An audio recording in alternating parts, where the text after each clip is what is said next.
नमस्कार, मी उज्ज्वला. मराठमोळी जीवन चॅनलमध्ये तुमचं सगळ्यांचं मनापासून खूप खूप स्वागत. गौरी गणपती अगदीच काही दिवसांवरती आलेले आहे आणि गौरायांच्या फराळासाठी आपण तयारीला सुद्धा लागलेलो आहे. अगदी गौरी गणपतीमध्ये दिवाळीला जसा फराळ केला जातो अगदी तसंच फराळ आपण गौरायांसाठी बनवत असतो. आज आपण डेसिकेटेड कोकोनट घालून एकदम बिस्किटासारखी खुसखुशीत गोड शंकरपाळी ही रेसिपी बघणार आहे, त्यामुळे रेसिपी शेवटपर्यंत बघा. तर चला पटकन रेसिपीला सुरुवात करू. इथे मी 1 वाटी मैदा घेतलेला आहे. आता मैदा किती घ्यायचा आहे, ज्या वाटीने तुम्ही पिठी साखर घेणार आहे त्या वाटीने आपल्याला मैदा घ्यायचा आहे. तर इथे 1 वाटी मी पिठी साखर घेतलेली आहे आणि 3 वाट्या मी मैदा घेतलेला आहे. एक छोटी वाटी मी इथे रवा घेतलेला आहे. तेवढंच मी इथे बेसन पीठ घेतलेलं आहे आणि जेवढी साखर घेतलेली आहे तेवढं डेसिकेटेड कोकोनट घेतलेलं आहे. जेवढी साखर घेतलेली आहे तेवढंच तूप घेतलेलं आहे. थोडंसं मीठ आणि विलायची पावडर हे साहित्य आपल्याला इथे लागणार आहे. तूप मी इथे गरम करायला ठेवलेलं आहे. तोपर्यंत आपण सगळी पिठं एकत्र घालून चाळून घेणार आहे. एक चाळणी घेतलेली आहे, त्यामध्ये आपल्याला मैदा घालून घ्यायचा आहे. रवा इथे तुम्ही बारीक घ्या किंवा तुमच्याकडे मोठा रवा असेल तर थोडा मिक्सरला फिरवून घ्या. त्यानंतर यामध्ये रवा आणि बेसन पीठ आणि रवा घातल्यामुळे शंकरपाळी खूप खुसखुशीत आणि चवीला सुद्धा अप्रतिम लागते.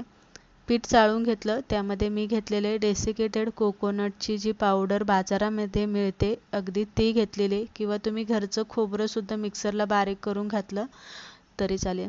सगळं एकत्र करून घेतलेलं आहे. इथे मी पिठी साखर घेतलेली आहे. आता शंकरपाळी तुम्हाला किती गोड पाहिजे त्यानुसार तुम्ही पिठी साखरेचं प्रमाण इथे कमी जास्त करू शकता, पण जास्त घालू नका.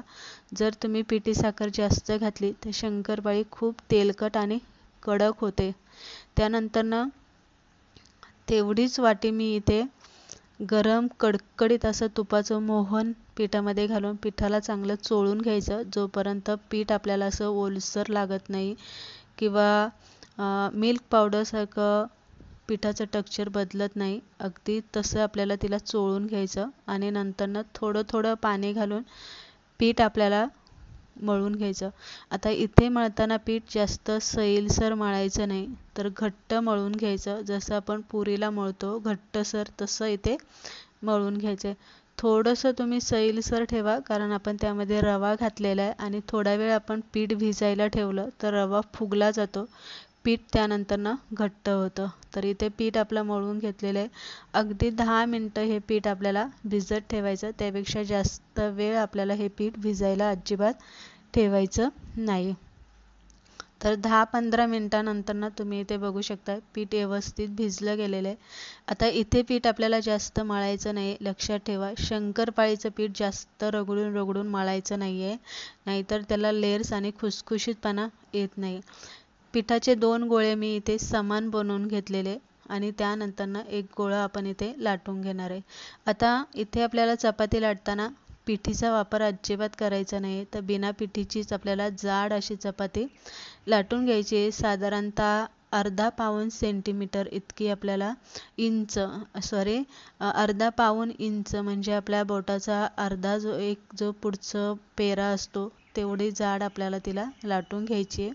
आणि त्यानंतर आपल्याला हिला सुरीने किंवा तुमच्याकडे जर पिझ्झा कटर असेल तर त्याने आपल्याला शंकरपाळ्या कट करून घ्यायच्या. आता इथे मी बरोबर चौकोनी आकारावरतीच कट करणार आहे आणि अगदी 1 इंच एवढं मी त्यामध्ये अंतर सोडलेलं आहे. आता तुम्हाला शंकरपाळी किती मोठी बनवायची आहे किंवा बारीक बनवायची आहे, दुसरी गोष्ट म्हणजे तिचं जाडीचं प्रमाण किती ठेवायचं आहे त्यानुसार तुम्ही चपाती इथे लाटू शकता. म्हणजे थोडीशी पातळ जाड अशी तुमच्या अंदाजानुसार तुम्हाला इथे चपाती लाटून घ्यायची आहे. त्यानंतर इथे आपण कट करून घेतलेलं आहे. आता चौकोनी आकारात मी ह्या शंकरपाळ्या कट करून घेतलेल्या आहे. तुम्हाला कोणताही आकार तुमच्या आवडीप्रमाणे दिला तरी चालेल. तर इथे तुम्ही बघू शकता ह्या जाडीच्या प्रमाणात मी कट करून घेतलेल्या आहे. आता तळताना मात्र खूप काळजी घ्यायची आहे.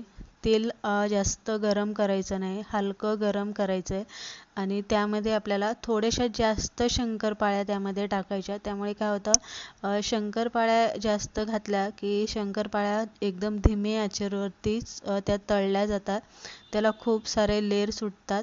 आणि एक गोष्ट लक्षात घ्या की ही शंकरपाळी तळताना एकदम मंद आचेवरती ही तळून घ्यायची आहे.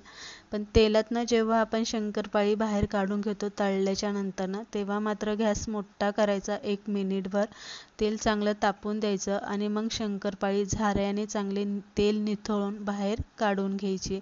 म्हणजे काय होतं, शंकरपाळी जी आहे ना ती तेलकट पण होत नाही आहे आणि त्यामध्ये एक खुसखुशीतपणा खूप सारा येतो. तर इथे तुम्ही बघू शकता एकदम छान अशा ब्राऊन कलरवरती खूप सारे लेयर सुटलेले आहे, खुसखुशीतपणा आलेला आहे त्यांना.